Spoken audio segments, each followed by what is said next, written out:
Good morning students. मैं आपका English teacher Amit Chaudhary. हम लोग क्लास 9th की बी हाइव बुक का सेकंड लेसन पढ़ रहे हैं, द साउंड ऑफ म्यूज़िक, और इसकी हम लोग सेकंड स्टोरी स्टार्ट कर चुके हैं, जो कि है the shehnai of Bismillah Khan. इसमें हमने जब स्टोरी शुरुआत करी थी तो हमने ये पढ़ा था कि शहनाई जो कि पुंगी का सुधरा हुआ रूप है, तो पहले ये बहुत ही बेसुरा हुआ करता था, जिसको बैन कर दिया गया था औरंगज़ेब द्वारा किसी भी राजमहल में बजाए जाने के लिए। फिर एक नाई ने इसमें सुधार किया और सुधार करके उसने जब इसको बजाना शुरू किया तो इससे बहुत ही मधुर आवाज़ निकलने लगी। और शहनाई से ही जुड़ी हुई है उस्ताद बिस्मिल्लाह खान साहब की छवि। तो बिस्मिल्लाह खान साहब के बारे में हमने ये पढ़ा कि जब ये छोटे थे तो उनको छोटेपन से ही संगीत में रुचि उत्पन्न हो चुकी थी।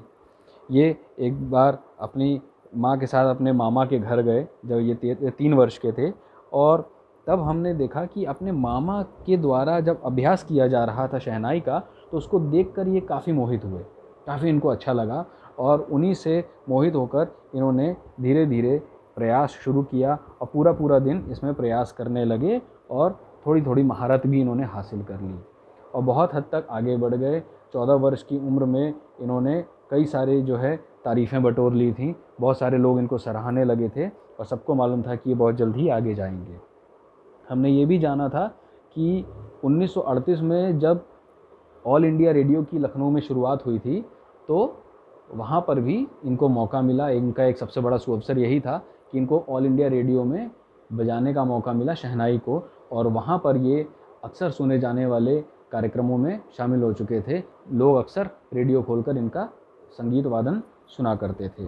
और जब हम आज़ाद हुए, जब देश हमारा 15 अगस्त 1947 को आज़ाद हुआ था, तब भी एक बहुत ही गरिमामयी इन्होंने एक प्रेजेंटेशन, एक संगीत की प्रस्तुति करी, जिसमें इन्होंने लाल किले से राग काफ़ी, जिसमें अपना सारा डिवोशन, इन्होंने अपनी सारी मेहनत निचोड़ दी, वो गाया बजाया और पूरा देश को, उसके पूरे राष्ट्र को अभिवादन किया, जहाँ पर इनके श्रोताओं में पंडित जवाहरलाल नेहरू भी शामिल थे।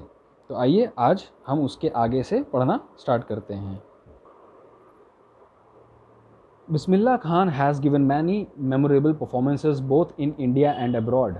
और बिस्मिल्लाह खान साहब ने बहुत ही यादगार, कई सारी यादगार परफॉर्मेंसेस, कई सारी संगीत की यादगार प्रस्तुतियाँ पेश करी थी, भारत में भी और भारत के बाहर भी, विदेश में भी।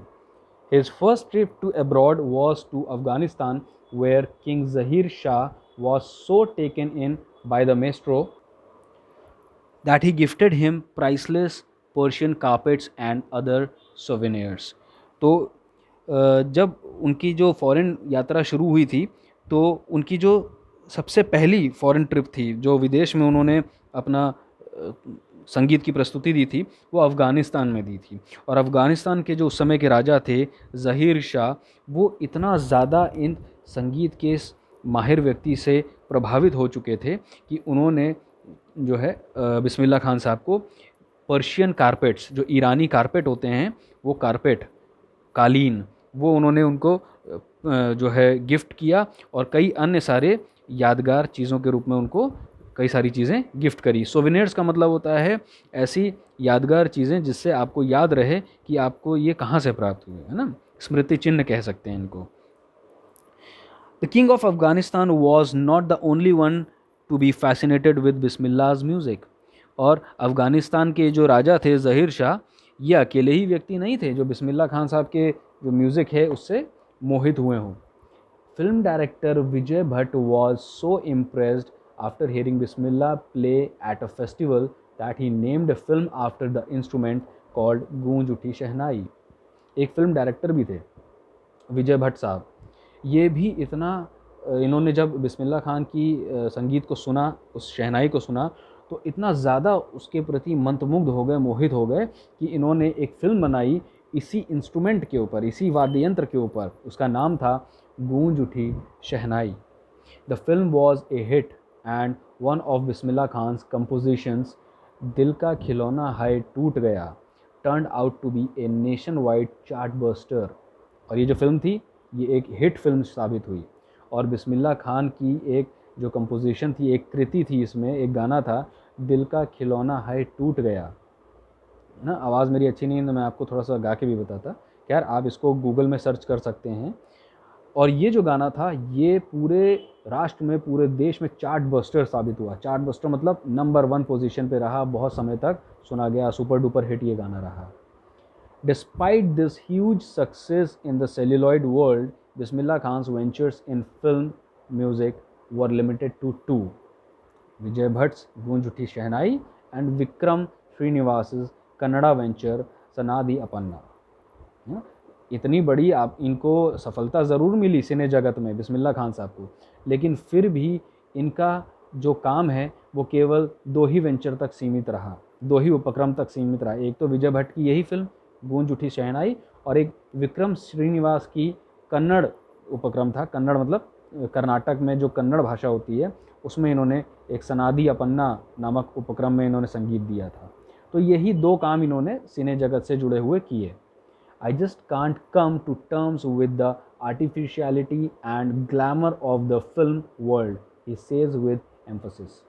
और क्यों नहीं कर पाए वो आगे फिल्मों में काम? क्योंकि उन्होंने कहा कि इस सिने जगत में बहुत सारी जो चीज़ें हैं वो कृत्रिम हैं, आर्टिफिशियल हैं।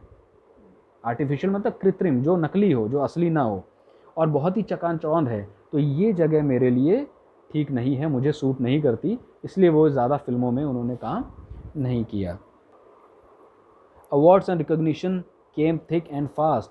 और अब जो अवार्ड्स हैं, उनके पुरस्कार हैं, उनका नेम फेम, उनकी प्रसिद्धि ख्याति है, वो उनको बहुत ज़्यादा मात्रा में अब प्राप्त होने लगी। Bismillah Khan became the first Indian to be invited to perform at the prestigious Lincoln Center Hall in the United States of America। United states of America मतलब संयुक्त राज्य अमेरिका में एक लिंकन सेंटर हॉल है जो कि बहुत ही प्रतिष्ठित है। यहाँ पर परफॉर्म करने के लिए बिस्मिल्लाह खान पहले भारतीय व्यक्ति बन गए। इनको यहाँ पर इनवाइट किया गया, आमंत्रित किया गया कि आप अपनी शहनाई का प्रदर्शन इस लिंकन सेंटर हॉल में करें, और ये बहुत ही बड़ी प्रतिष्ठा की बात थी भारत के लिए। He also took part in the world exposition in Montreal. और इन्होंने और भी विदेशों में कई जगह पर भाग लिया, जैसे कि वर्ल्ड एक्सपोजिशन इन मॉन्ट्रियल। मॉन्ट्रियल में जो एक मेला लगता है जिसको हम लोग प्रदर्शनी कह सकते हैं, विश्व प्रदर्शनी, वहाँ पर इन्होंने भाग लिया। In the Cannes art festival, और कांस के कला उत्सव में इन्होंने अपनी प्रतिष्ठा अपनी के रूप में अपना जो संगीत प्रस्तुति है वो दिखाई। And in the Osaka trade fair, और ओसाका के व्यापार मेला में भी इन्होंने भाग लिया और अपनी संगीत की प्रस्तुति वहाँ पर इन्होंने सामने रखी। So well known did he become internationally that an auditorium in Tehran was named after him। और ये इतने अब प्रसिद्ध हो चुके थे बिस्मिल्लाह खान साहब कि तेहरान में एक जो ऑडिटोरियम है वो भी इनके नाम के ऊपर रख दिया गया। क्या नाम रखा गया उस ऑडिटोरियम का? ताहर मौसीकी उस्ताद बिस्मिल्लाह खान, है ना। तो ये उस ऑडिटोरियम का नाम रख दिया गया बिस्मिल्लाह खान साहब के नाम पर। सोचिए वो ऑडिटोरियम तेहरान का है, भारत का नहीं है। वो इंटरनेशनली इतने फेमस हो चुके थे कि वहाँ के एक ऑडिटोरियम ने बिस्मिल्लाह खान साहब का नाम ही रख दिया अपने ऑडिटोरियम के ऊपर। National awards like the Padma Shri, the Padma Bhushan and the Padma Vibhushan were conferred on him. और कई सारे उनको भारत के राष्ट्रीय पुरस्कारों से भी नवाजा गया, जैसे पद्मश्री, पद्म भूषण और पद्म विभूषण, ये उनको पुरस्कार स्वरूप प्रदान किए गए और इनको नवाजा गया। In 2001, Ustad Bismillah Khan was awarded India's highest civilian award, the Bharat Ratna. और भारत का सर्वोच्च नागरिक जो पुरस्कार है वो है भारत रत्न। तो भारत रत्न इनको प्रदान किया गया सन 2001 में। ध्यान रखिएगा, ये भारत का हाईएस्ट सिविलियन अवार्ड है, इसके ऊपर और कोई अवार्ड नहीं होता है। सबसे ऊंचा, सबसे श्रेष्ठ यही अवार्ड है, भारत रत्न। तो 2001 में उस्ताद बिस्मिल्लाह खान को भारत रत्न दिया गया। With the coveted award resting on his chest and his eyes glinting with rare happiness, he said. और अपने उस बहुप्रतीक्षित, मतलब काफ़ी समय से उनको प्रतीक्षा थी इस अवार्ड की, और उस अवार्ड को अपने सीने से लगाया उन्होंने, और उनकी आंखें भर आईं, और उसी भरी हुई चमकती हुई आँखों से जो खुशी झलक रही थी, उसके द्वारा उन्होंने कहा all I would like to say is teach your children music, this is Hindustan's richest tradition, even the west is now coming to learn our music. उन्होंने कहा कि मैं बस यही कहना चाहता हूँ कि अपने बच्चों को संगीत सिखाइए, ये हिंदुस्तान का सबसे संपन्न परंपरा है हिंदुस्तान की। संगीत में सबके लिए सब कुछ है, वो किसी से कुछ मांगता नहीं लेकिन देता बहुत कुछ है। ऐसी परंपरा जो सबको सब कुछ दे सके, रिचेस्ट ट्रेडिशन है। Even the west is now coming to learn our music, यहाँ तक कि वेस्ट यहाँ पर आप देखेंगे कैपिटल W से लिखा है। इसका मतलब पश्चिम दिशा नहीं है, पश्चिम के देश हैं। जो पश्चिम के जो देश हैं वो भी अब हमारा संगीत जो है उसको सीखने के लिए आ रहे हैं। तो हम लोगों को तो सबसे पहले सीखना चाहिए। In spite of having traveled all over the world, Khan Sahab, as he is fondly called, is exceedingly fond of Banaras and Dumrao, and they remain for him the most wonderful towns of the world. और इस पर भी कि जो खान साहब हैं, खान साहब जो बिस्मिल्लाह खान हैं, उनको लोग प्यार से खान साहब कहा जाता था उनको। तो खान साहब जो हैं उन्होंने पूरा वर्ल्ड मतलब यात्रा की हुई थी, ट्रैवल किया हुआ था, और उसके बावजूद उनको बेहद ही प्रिय थे अपने दो शहर बनारस और डुमरांव, जहाँ पर उनका बचपन बीता था। और ये हमेशा से ही खान साहब के लिए सबसे अच्छे, सबसे वंडरफुल, सबसे सुंदर शहरों में से एक था, चाहे वो विश्व का कोई अन्य शहर ही क्यों ना हो। उनमें से सबसे अच्छा उनके लिए बनारस और डुमरांव थे। And they remain for him the most wonderful, ये हम पढ़ चुके हैं। A student of his once wanted him to head a shehnai school in the USA. उनका एक स्टूडेंट था, एक छात्र बिस्मिल्लाह खान साहब का, वो चाहता था कि उसका एक शहनाई स्कूल है USA में, वो उसके हेड बन जाएं। हेड मतलब हेड ऑफ द डिपार्टमेंट, उसके प्रधान बन जाएं। And the student promise to recreate the atmosphere of Banaras by replicating the temples there. तो उस स्टूडेंट ने ये भी उनसे प्रॉमिस कर दिया था कि वो बनारस जैसा ही माहौल, सारे मंदिर और अन्य सारी चीज़ें वहाँ पर उस स्कूल में वहाँ पर उनको बना के दे देगा, ताकि बिस्मिल्लाह खान साहब को बनारस की कमी महसूस ना हो। But Khan Sahab asked him if he would be able to transport river Ganga as well. लेकिन खान साहब ने अपने उसी स्टूडेंट से पूछा, क्या वो गंगा नदी को भी ट्रांसपोर्ट करके वहाँ लेके जा सकते हैं। Later he is remembered to have said, और बाद में उनको इस वजह से भी याद रखा जाता है कि उन्होंने एक बात और कही।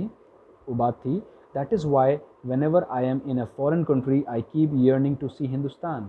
उन्होंने ये कहा था कि इसी वजह से कि मैं जब भी किसी दूसरे देश में बाहर जाता हूँ तो मुझे हमेशा ही एक मेरे अंदर ललक बनी रहती है हिंदुस्तान को देखने की। मैं हमेशा ही हिंदुस्तान को देखने की कामना मेरे अंदर होती रहती है। While in Mumbai I think of only Banaras and the Holi Ganga. और जब मैं मुंबई में होता हूँ तो मैं हमेशा बनारस और पवित्र गंगा नदी के बारे में ही सोचता रहता हूँ। And while in Banaras I miss the unique मट्ठा ऑफ डुमराव। और जब मैं बनारस में होता हूँ तो मैं डुमराव का एक अभूतपूर्व मट्ठे की मेरे को बहुत याद आती है। ऐसा मट्ठा जो कभी कहीं मैंने और पहले नहीं पिया हो, ऐसे मट्ठे की मुझे हमेशा याद आती। तो उनका दिल, चाहे वो विदेश में कहीं भी चले जाएं, तो उनका हृदय, उनका मन हमेशा अपने देश में ही रहता था। Ustad Bismillah Khan's life is a perfect example of the rich cultural heritage of India, one that effortlessly accepts that a devout Muslim like him can very naturally play the shehnai every morning at the Kashi Vishwanath temple. और उस्ताद बिस्मिल्लाह खान साहब का जो जीवन है वो एक बहुत ही आदर्श उदाहरण है इस बात का कि भारत की जो कल्चरल हेरिटेज है, मतलब भारत का जो सांस्कृतिक जो क्षेत्र रहा है अब तक, वो सांस्कृतिक जो विरासत रही है वो जो बहुत रिच है, बहुत संपन्न है, ये उसके सबसे अच्छे उदाहरण हैं। जो क्योंकि एक मुस्लिम होने के बाद भी वो काशी विश्वनाथ टेम्पल में रोज़ सुबह शहनाई बिना किसी मेहनत के बड़े आराम से बजाते थे। किसी भी प्रकार की उनको धर्म या किसी अन्य चीज़ की कोई चीज़ उनको खटकता नहीं था। बड़े आराम से बजाते हैं, क्योंकि कहते हैं संगीत जो है हर प्रकार के धर्म, जाति और भेदभाव से ऊपर होता है। तो बिस्मिल्लाह खान साहब जो है भारत की जो सबसे संपन्न और सांस्कृतिक विरासत रही है संगीत की, इसके एकदम परफेक्ट उदाहरण रहे हैं। वो संगीत की अगर ना भी रही हो तो भी जो भी कल्चरल हेरिटेज रहा भारत का, जो भी संस्कृति रही, उसके सबसे अच्छे उदाहरण रहे हैं, जो कि एक मुस्लिम होने के नाते काशी विश्वनाथ टेम्पल में रोज़ सुबह शहनाई वादन करते थे। उस्ताद Bismillah Khan passed away on 21st August 2006 at the age of 90 after a prolonged illness। और लंबी बीमारी के बाद उस्ताद बिस्मिल्लाह खान साहब का निधन हो गया था 21 अगस्त 2006 को, और वो उस समय 90 वर्ष की आयु के थे। He was given a state funeral and the government of India declared one day of national mourning। और उनका अंतिम संस्कार पूरे राजकीय सम्मान के साथ किया गया, और भारत की जो सरकार थी उन्होंने एक दिन का राष्ट्रीय शोक भी इनकी मृत्यु पर घोषित किया था। तो यहाँ तक हमारा ये लेसन समाप्त हो जाता है। आप इस वीडियो को बार बार देखिए और इस पाठ को बार बार समझने का प्रयास कीजिए।